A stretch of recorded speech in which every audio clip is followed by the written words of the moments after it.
Welcome to Films and Stuff with your hosts, Pete Mitchell and Ethan Hunt. Hi, everybody. Welcome back to Films and Stuff podcast. I'm Ethan, joined by a super excited MVP, most valuable Pete. I know you're busting to start this episode. How are you, Pete? I am great, buddy. How are you? I feel like we've been waiting all summer to finally see Spider-Man. I think since it was like announced, we were like, Spider-Man, brand new day. When is it coming out, right? We had to wait. And I thought it was going to be like a 4th of July summer blockbuster type thing. Sure, yeah. But it's actually coming out kind of towards the end of the summer blockbuster season, huh?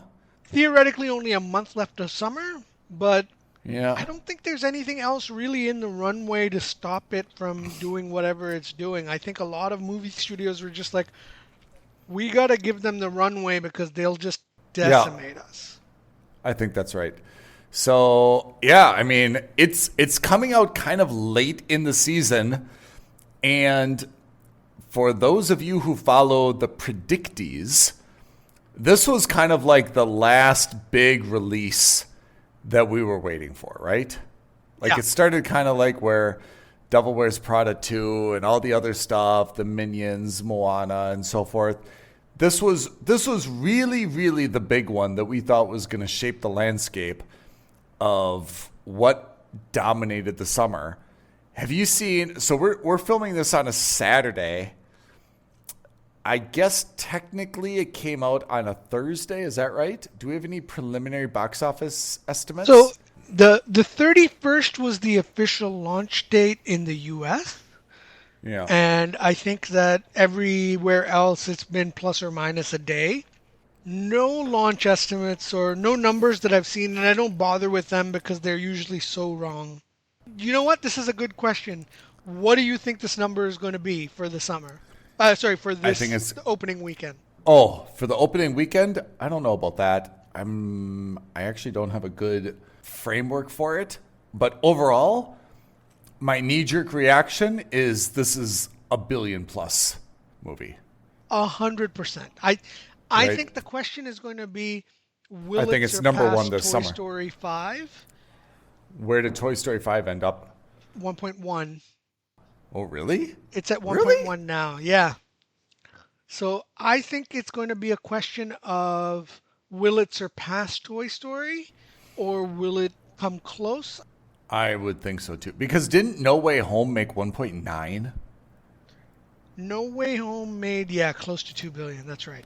I don't think this is as going to be as commercially successful as No Way Home. Maybe, but I have to say, this is a pretty flippin' good movie, like top to bottom, right? Yeah. We'll just get our rankings out of the way now so that we don't have to like pretend that there's a suspense. This is a must-see movie, right? It's fantastic, top to bottom. No question about it. You have to watch this in the cinema.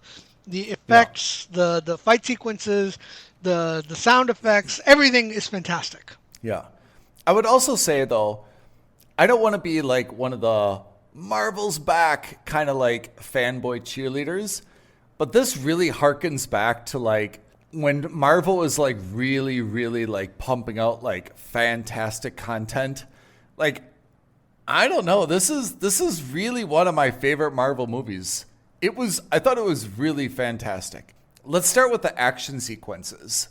Did you notice the way that this Spider-Man's like swinging throughout the city was filmed in like really a fantastic way?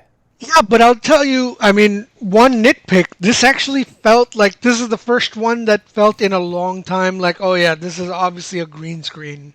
There were a couple of elements where this was like really strongly green screen.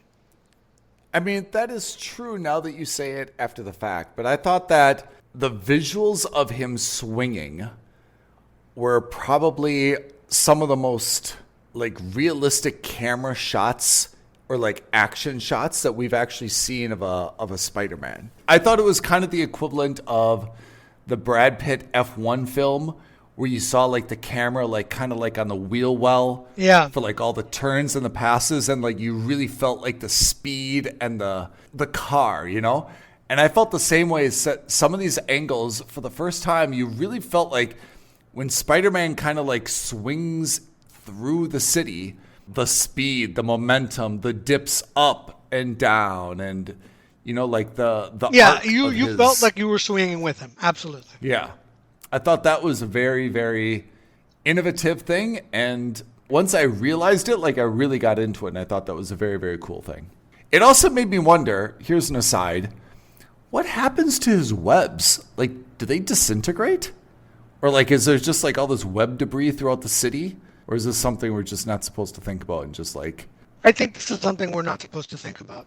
I can't stop thinking about it, though. So tell me, what do you think of the storyline? Let's start with that. What was the storyline? Yeah. The storyline was we are now picking up with Peter Parker 4 years after the last movie. Yep. And, in fact, the first scene is kind of the montage of the 4 years in between, but basically this picks up 4 years after everyone has forgotten who Peter Parker is. Specifically, right. Everyone has forgotten that Peter Parker is Spider-Man. It's a bit bittersweet because he's done this to save MJ and Ned, but, he's kind of following them on Twitter and Facebook, and, he's seeing that they're moving on with their lives. They've gone to MIT. Yep. He was supposed to go with them. He didn't do any of that. That opening montage where, he's battling it out against other supervillains, Tombstone, Scorpion, The Hand. I just thought that was fantastic. Yep. I thought that was really good. Yep. I don't know if you'll know this, but a lot of the scenes from when he's swinging are taken from the comic books. Yeah, so it's a really nice homage to that. Then they find out that there's a new supervillain on the loose. We don't know who that supervillain is, but that supervillain has the power and the ability to take over other people's minds and control them. Yeah. And of course, it starts off with a tank sequence through New York City, where we learn that one of the cameos in this movie, not cameos, but kind of pseudo cameo, is the Punisher with John Bernthal. Yeah. Right? He plays a big role in this, and his role, by the way, great. I thought he was really good at this. Even though the Punisher is not a funny character, he comes off almost like a comedic sidekick in this movie. Yeah, he's got that ability to do that as an actor. Yeah, absolutely. Right? He's... And then we so we don't know who the supervillain is. We kind of see glimpses of the supervillain. We learn that the supervillain has the ability to peer into people's minds. And while all of this is happening, the B plot is that Peter's arachnid DNA in his body is also changing. And it's evolving and mutating. He's trying to stop that from happening because, change is bad. Or at least that's always the first thing, right? That in all these movies, whenever you've seen that, no one wants to accept change. Then we find out that the bad guy is... Are you ready for this, guys? Super spoiler alert. Jean Grey. Yep. Now it's all coming together. I never saw this coming. I didn't check out IMDb. I knew Sadie Sink was in this movie. So I was just like, okay, I don't want to know who she's playing, because at first my instinct was, oh, maybe she's going to be an alternate version of Mary Jane because she's got red hair as well. Yeah. And then it turned out that she's Jean Grey. I did not put it together. I thought that was absolutely phenomenal as a quote-unquote twist. And it was a very, very good way to now stitch that universe together. Oh, right? My God. It's so good. It's so good how they're doing this. I really like that. Yeah. So the villain is actually Jean Grey, who is like an anti-villain, right? She's not really a bad guy. She's doing it because she's been deceived by Damage Control. Peter is working for Damage Control, but he doesn't know that they're bad guys, which, of course, is just, the typical, the hero is the naive guy who doesn't know what's going on. And then he ends up capturing her after a ferocious fight with the other great cameo in this movie, Bruce Banner, the Incredible Hulk. I have to say, I would not characterize that as an incredible cameo. I definitely could have done without the Hulk, but I get that it's a big thing. You needed someone of that caliber for him to fight, though. So at first, I thought it was going to be. When I first saw the trailer, I thought that he was just going to be a cameo and that we were going to see a fight between the Punisher and Spider-Man. It couldn't have been anyone else, though, right? I mean, because there's no Iron Man. It's not going to be Captain America. We saw Strange in the last one. So it kind of, right, it's not going to be Black Widow. Although we saw Black Widow's sister, I thought that was a very good way to frame this Spider-Man movie, which is very local crime fighting, right? Yeah. Like he's a New York, Gotham crime fighter. He's not acting as really part of the Avengers anymore, right? And I thought Yelena did a good job of saying, hey, you're small potatoes. I'm the big picture person, right? The new Avengers, we focus on these big existential alien type threats. All this local crime stuff, that's you. And I thought that was a really good way to kind of capture why we don't see more cameos, right? Why did we didn't see the Thunderbolts? Why did we didn't see more people? And it kind of fits with why it would be the Punisher. He's local. He's not like full of superpowers. Banner made sense because he's a scientist, and it kind of fit again with the arachnid DNA kind of stuff. Although I thought that B plot was a little bit underbaked and didn't really add anything to the movie itself. You know, like the Jean Grey I thought was fantastic in terms of the villain, the turn, the, you know, stitching the different, you know, Marvel universes together. But the whole thing of like Spider-Man's DNA changing, I thought that was going to be kind of like a bigger event and more like I thought it was going to manifest into something. And at the end, it just kind of like fizzled out. It wasn't that big of a deal. We didn't really understand why or what. It just kind of. There was a part of me that thought that he was going to turn into a spider. So yeah. And then we get this crazy battle sequence between him and the Hulk. They capture Jean Grey. He finds out that Jean Grey is the victim in all of this. He goes to save Jean Grey. Jean Grey goes like super evil for 10 minutes. He's able to convince her by letting her go into his mind, where Aunt May talks to her and talks her down and explains that. He takes a bullet for her to prove that she's not on her own. Then, you know, we have that kind of comedic thing with the Punisher, and things start to look good for him in terms of his relationship with MJ and Ned. He finally discloses that to them after 4 years. I'm being a little bit vague. Obviously, there are some spoilers, but it felt like the right move. Like the fan moment would have been for for MJ and him to get back together. So actually, midway through, you saw when Jean actually occupied the mind of MJ. Yeah. It seemed as though they were getting together. And when that scene was going on, I remember thinking like, oh man, this is way too fast. Like, I can't believe that they like succumbed to the pressure and they did it right away. And then there was like the reveal, like, oh no, this isn't really MJ. You know, she's being possessed by Jean at the time. I had like a sigh of relief because I was like, no, come on, this is too fast. Like, it can't happen this like abruptly. And for that reason, I was a little bit annoyed, or I didn't think it was necessary that MJ saw that letter. Like, that letter got, I thought, a little bit too much screen time. The letter was written a long time ago. I agree. He kept it. Like, it's something. But I kind of wish that he would have kept his secret from MJ. But there would have been, like, these little subtle cues or, like, chemistry between them. Because, like, the way that he did it with Ned, I thought was very, very organic, right? You saw them playing Legos together, which is kind of like their thing, right? With the Death Star and everything. You saw, like, at the very end, Ned's app, you know, buzzed when Peter walked into the store, and then he came over and said hi, and they, like, kind of did the handshake. I really wish it would have been a little bit more organic with MJ rather than, oh, you just had this letter laying around, like no big deal. I read it. Now it's weird. I didn't love the way that played out, to be honest. Yeah. I don't know. I liked it. I thought it was fine. I'm glad that she learns in this movie because I wouldn't want it to be strung along for another movie. If they had gone ahead and delayed this I'm Peter Parker thing one more time, I think that would have been too far. So I'm glad they found out. Maybe it wasn't the best way of finding out, but I knew the moment I saw the letter that she was going to find out because she sees the letter before he admits it himself.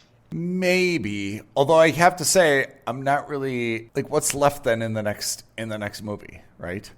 I mean, we should probably get to that later. Like, where is the whole Superman or the Spider-Man franchise going? Because now, I mean, Holland's made 4 standalone Spider-Mans, which is more than his 2 contemporaries, right? He's going to make at least another 2 more.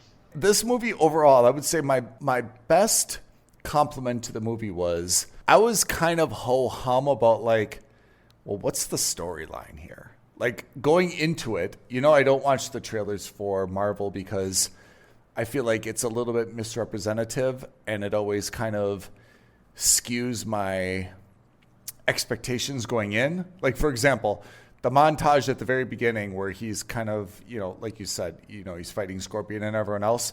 That's a very big part of the trailer. Yeah. So it makes you feel as though that's like the big climax, even though it's not going to be because it's Marvel. But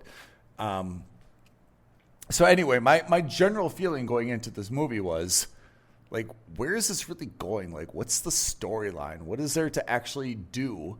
And I thought they did a great job bringing Jean Grey into it because I think that was a very good character introduction. I think it's a very good stitching together of the Marvel universe. Obviously going in the direction of, the X-Men. Thought there was now that if MJ really knows that Peter Parker is Peter Parker and they used to have some type of romantic history person-wise, like what is left to then do in the next episode or the next 2 episodes? So, look, I think the movie was to go back to a point that you raised in the beginning.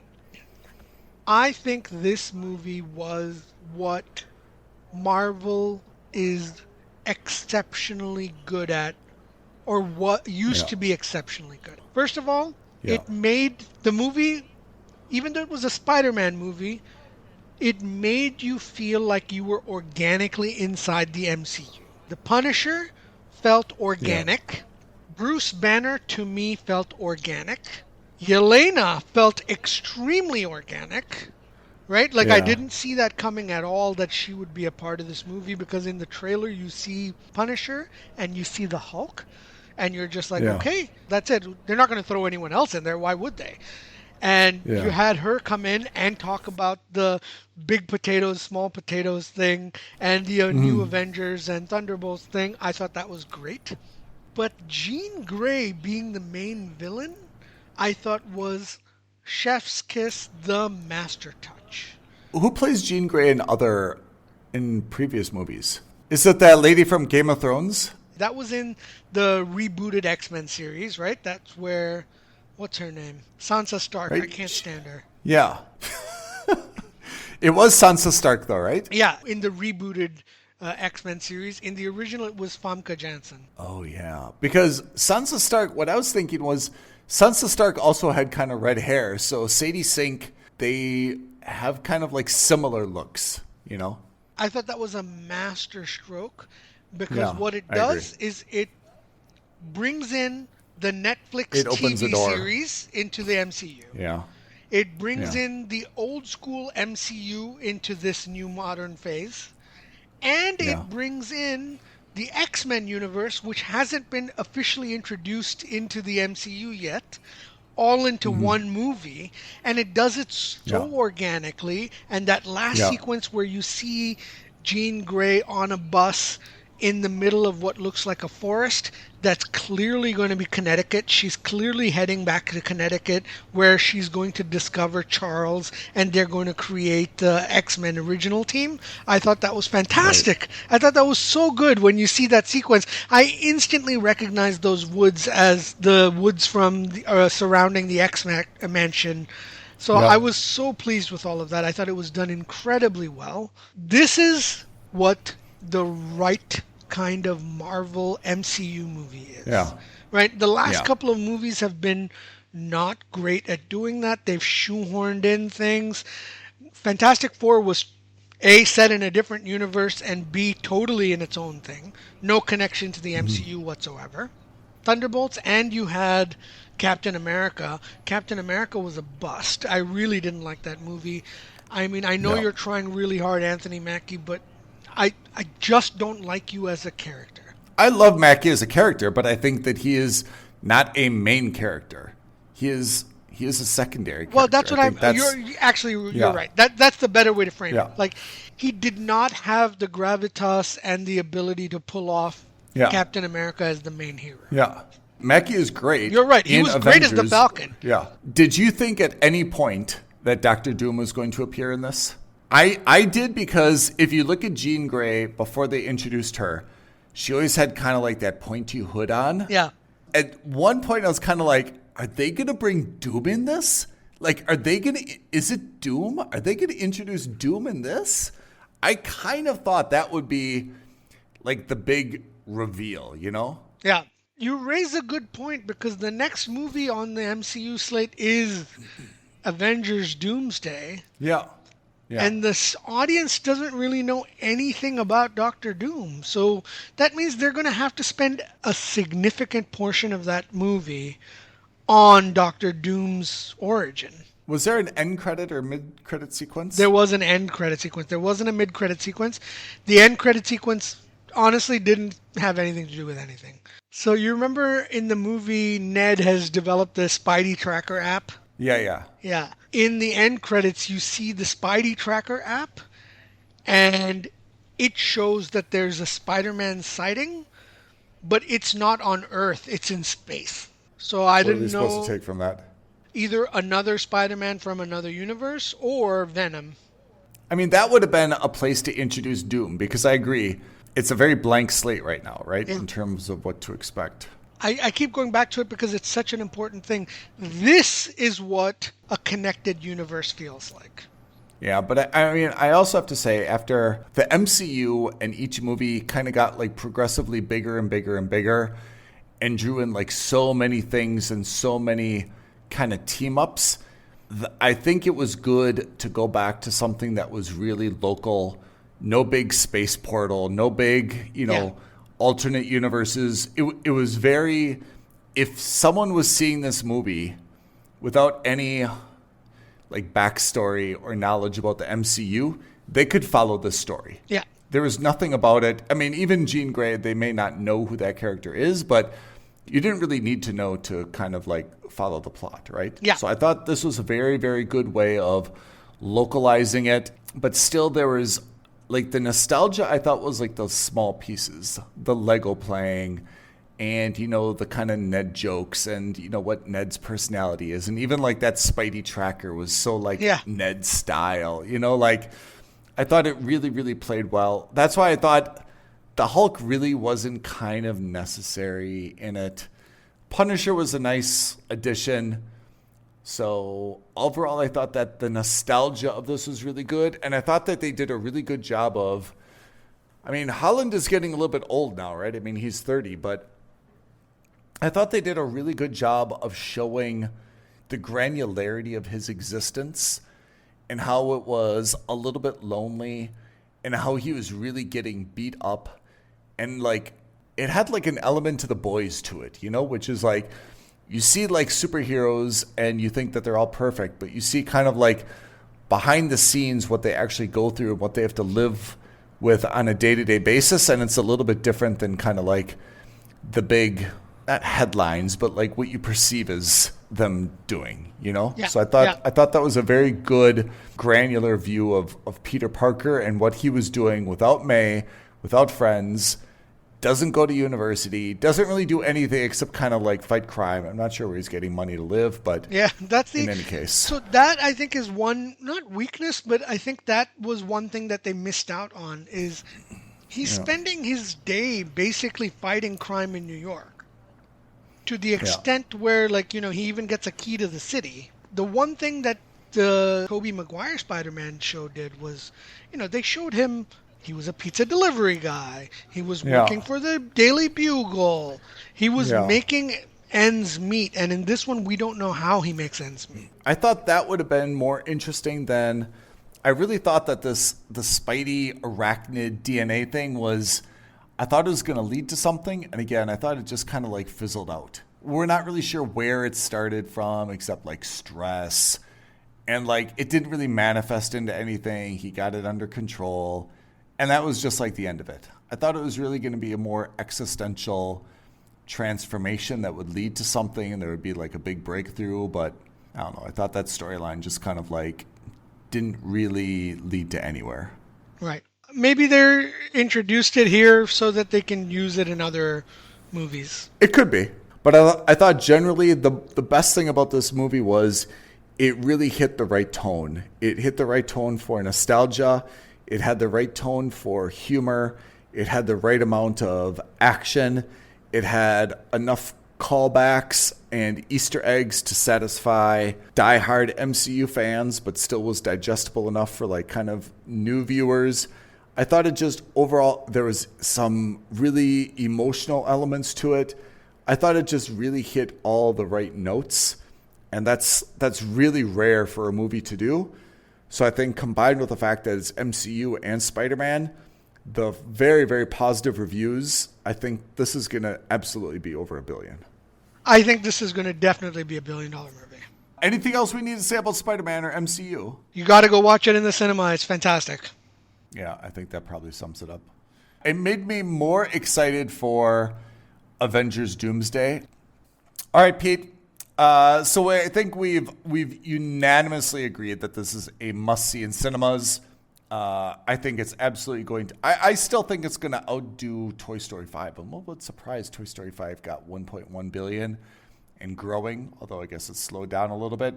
But considering that there's no real competition... That's right. ...for Spider-Man now, that there's a good 4 weeks of summer yet... I expect it's just going to go gangbusters this week and have 2 weeks. It'll be almost $1 billion. Yeah. Pete, before we sign off for the day, do you want to give our social media, YouTube, and other cred? All right. Like this video, leave a comment below, subscribe to our channel, and do not forget to hit that notification bell so that you know when the next episode of the Films and Stuff podcast drops for you. All right, listeners, thank you very much for tuning in. And Pete, as always, thank you for your encyclopedic knowledge of all things Spider-Man and MCU. We shall see you all next week, next episode, Films and Stuff podcast. Thanks, Ethan. Thanks, everyone. Thank you for listening to another episode of Films and Stuff. If you haven't already, please subscribe and review on Apple Podcasts, Spotify, or wherever podcasts are downloaded. Films and Stuff. There is no substitute.